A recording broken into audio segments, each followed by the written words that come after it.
আমার বইনা কইছে তার বাচ্চা কাটি লিছো আমার বাচ্চা কাটি লিছো আমার বাচ্চা কাটি বইনা কইছে তার বাচ্চা তার হড়িয়া তাই জামাইয়া কাটি লিছো তাই জামাইয়া কাটি লিছো তার হড়িয়া তাই জামাইয়া আমার বোনের বাচ্চা কাটি লিছো আমার বোন সরি ভাই আমরা জানি না কিছু না আমার বোন 40 দিনের চুয়াতি আমার বোনের বাচ্চা 40 দিন হইছে এখনো সেলাই হুকাইছে না আমার বোন যে কিতাব দিতাম আমরা আপনার বোনটা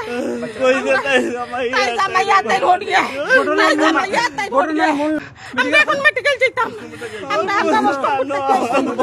আমার বোন দিল আমার বিয়ে আমার বোনটা কি সহ্য করে আমরা আগে যাই বাতারের করো তাই হড়িয়া রুজ তো বার করোন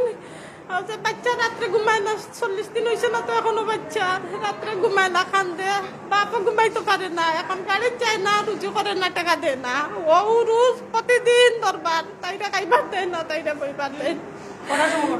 ঘটনা আমরা ফোন দিয়া কইছে 4টার সময় 5টার সময় দিনও বেলা আপতা মাতিছে মাতিয়া কইছে আমরা বাড়ি রস্তমপুর 40 দিন হয়েছে না 45 দিন ফ্যামিলিগত আগে কোনো দ্বন্দ্ব ছিল না ও এখন দ্বন্দ্ব হইল গিয়েও কাম করে না যে বাচ্চা ঘুমাইবার দেয় না রাত্রে সকালে বাপ যাইতে পারে না গাড়ি চালাইতে পারে না ও হইল হরির লগে দ্বন্দ্ব ও তাই লগে খালি দরবার করে তাই তুলিয়া দেয় না খানে তাই বাচ্চা গুড়া খানা খানে তাই বাপকে ঘুমাইবার দেয় না খানে ও প্রতিদিন ও দরবার এখন তার লগে কিতা দরবার হয়েছে তারা কিতা করছেন আল্লাহ জানেন বালা হে তো রুগী আমার বোন।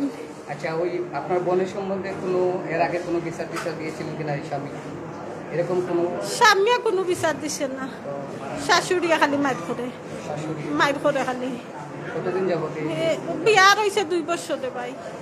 এই প্রথম সন্তান জিও প্রথম সন্তান কারো আছে জিও প্রথম সন্তান জিও